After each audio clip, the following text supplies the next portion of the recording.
This is the best 11 in the Premier League right now. This is 100% correct. And if we were defending Earth from aliens and the only way to defend the planet was an 11 aside, this would be the 11 that's representing the English Premier League. 100% right and slightly controversial.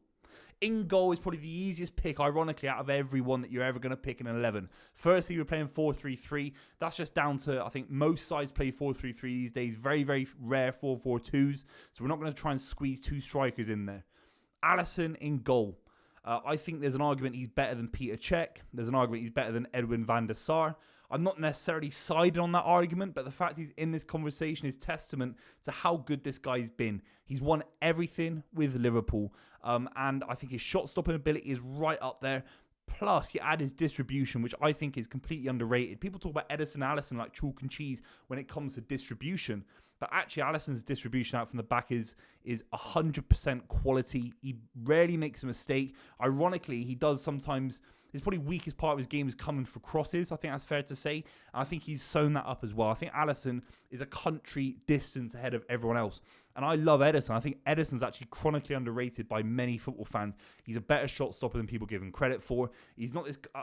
A perception of Ederson is that he kind of floats through this City side. No one ever shoots on goal at City. It's complete rubbish. And Ederson pulled off huge saves in the Champions League. But he's nowhere near Alisson.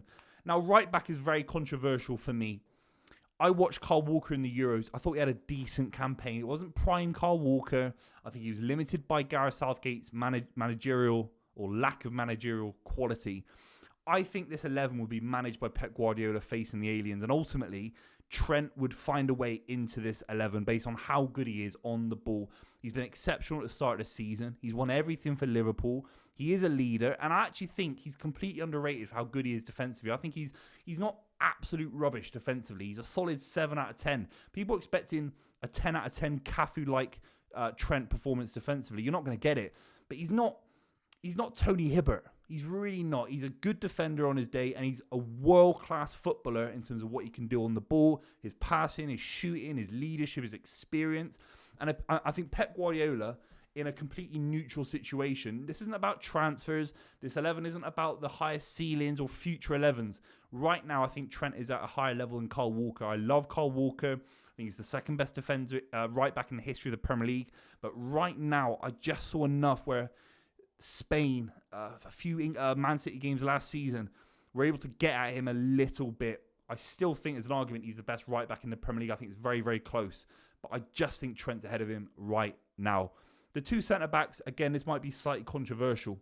If John Stones had more of an appearance record last season, he would be in this 11.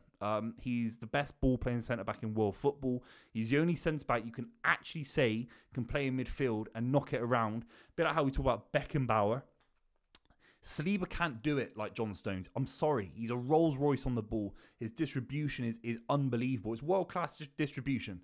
No question about it from Saliba. Same with Ruben Diaz. Same with, I think, the Van de Vens of the world. For Spurs are fantastic. I want to say Martinez is kind of in that list, but really he's not, is he? Let's be honest. Van Dijk's distribution is fantastic. But Stones, what he's able to do in terms of his movement on the ball, linking up play, floating into midfield, it is a rare, rare example of how good he is. But he can't be in the 11 because of the amount of appearances that he's made. But I still think he's so close. It's so frustrating how little he plays sometimes. The big one has to be, it is Saliba. Sorry, I know he said Gabriel. Saliba for me. He is, I think, the best off-the-ball defensive player in the Premier League because he's got that extra yard of pace on Virgil van Dijk. He's still so young.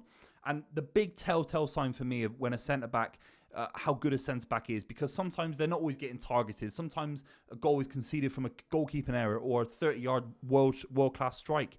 But the telltale sign of a world-class centre-back is that he improves everyone else. So everyone else looks like better defenders. Vincent Kompany used to make Julian Lescott look like Nesta, honestly. And Lescott was a good footballer, but Kompany used to raise his game. And Saliba makes everyone around him. I even suspect Ben White on the other, on the same side as him on the back four.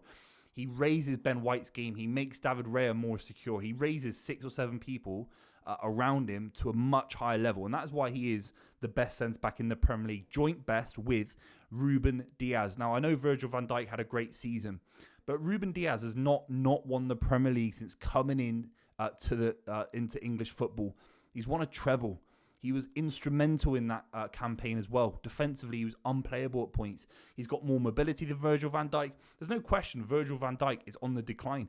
And there's no question that Ruben Diaz has got far more to go in his career, especially when you get to your early 30s as a centre-back. You can actually be even better than you are.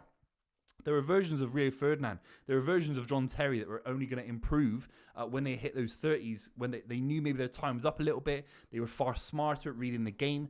And I think Ruben Diaz has got so much more to go. He isn't as tall as Virgil van Dijk. He doesn't get the PR that Virgil van Dijk has. And Virgil van Dijk is probably third or fourth on this list behind John Stones. But ultimately, Ruben Diaz is the best centre-back in the Premier League, particularly on that left-hand side a little bit as well. I think that works a treat. And at left back, this is a really hard one. I really like Luke Shaw on his day. Maybe that's a bit of England bias, but I think he's a good left back on his day. And he's been in and around the league now for, well, he must be close to 10 years at the highest level, obviously with Southampton and Manchester United. I wanted a little bit to shout out Udogie. I want a little bit to shout out Gvardiol. I think Gvardiol on his day would fit into the side and back up the back four and add this physicality and height to the back four. Obviously won the Premier League. I still think that's massive when you talk about players in these kind of theoretical videos. But Robertson has started the season well. Robertson has got the experience in a similar way to Trent. He's won everything. He's got that pace of a fullback. Sometimes when you're playing these centre-backs at fullback, they can't get round and they don't have the pace. They look a little bit clunky. Robertson is a left-back by design. And I think for a couple more years still, he will be considered one of the best left-backs in the Premier League. So you have to put in Andy Robertson at left-back. Right, the midfield picks itself. There are obviously going to be massive claims that Declan Rice is in the best Premier League 11. I don't think he is. Until he wins the Premier League, until he adds a few more goals to his game, until he's got a bit more experience at Arsenal, his second only season at a Champions League club, I think it's a far stretch to say he gets in ahead of anyone else, I'm going to say, in this 11. Because he isn't proven as that kind of midfielder that bombs on. As a sitter, he's nowhere near Rodri. And as that kind of... what do we call it? An 8 now. I don't think he's a good enough 8 to be put in this 11. I think that's justified, but you have to let me know in the comments down below. Rodri obviously gets in. I think Rodri is the best footballer on the planet, and I say that in the way where when Cannavaro won the Ballon d'Or, for example, I think he won it because he was the best player in his position by such a countryman. I think that's how they kind of gave it to him. Obviously won the World Cup and was highly rated. I think Rodri deserves to win the Ballon d'Or.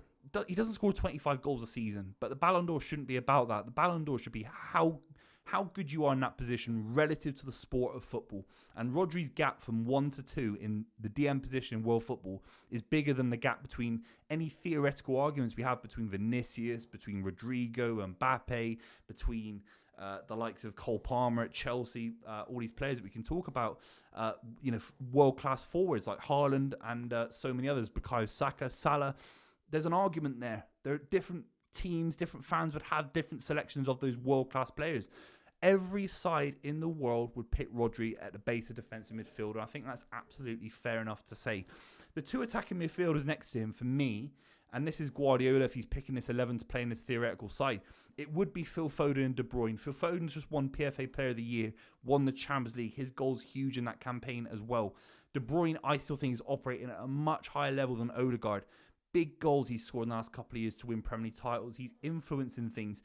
He's picking up similar number of assists in a campaign to someone like Florian Wirtz, who played nearly double the amount of games last season. So his level is still exceptionally high. And it's just an eye test sometimes. De Bruyne's not fitness in a bad way, but his kind of energy, his peak acceleration is down a touch. It is. And obviously we saw last season that he was kind of rested or kind of taken off a little bit early against Liverpool, against Arsenal, I think it was. But that was down to Guardiola's new kind of philosophy of physicality and legs in midfield. And I think he thought he'd get a little bit more out of maybe Kovacic, Rico Lewis, maybe this season as an example of that. This season so far, De Bruyne's been absolutely incredible. He's playing this kind of pocket left midfield kind of position where he can whip it in on his right foot, tuck in and dictate play.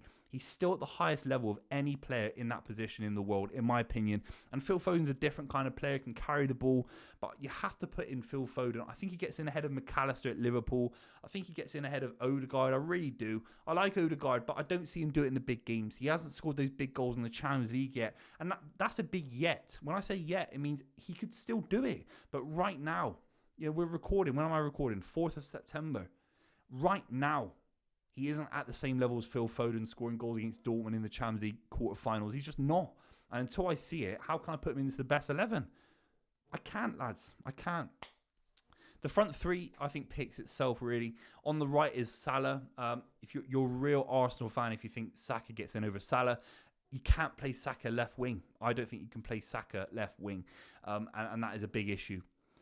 Down the middle, Erling Haaland, top scorer in the Premier League since he's come. He's outscoring entire clubs and their array of talent. He's outscoring them. And the goals contribute towards winning the Premier League. I know it's a bit of a boring argument and people are kind of sometimes are bored of me saying this on podcasts and stuff like that. But we're talking about the highest level of sport. We talk about his individual records. They mean absolutely nothing if he comes second every season. They mean absolutely nothing if the goals don't take City past a very, very tight margin Premier League finish that Arsenal have given Man City in the last couple of years. These goals matter. These goals have carried Man City past the point of winning 2 Premier Leagues when Arsenal were breathing down Guardiola's necks. These goals are important. They were important in the Champions League run. He scored a great goal against Bayern Munich, away in Munich. So these goals matter. He has to score an FA Cup final goal, a League Cup final goal, a Champions League final goal, hopefully, because I think that matters for his PR.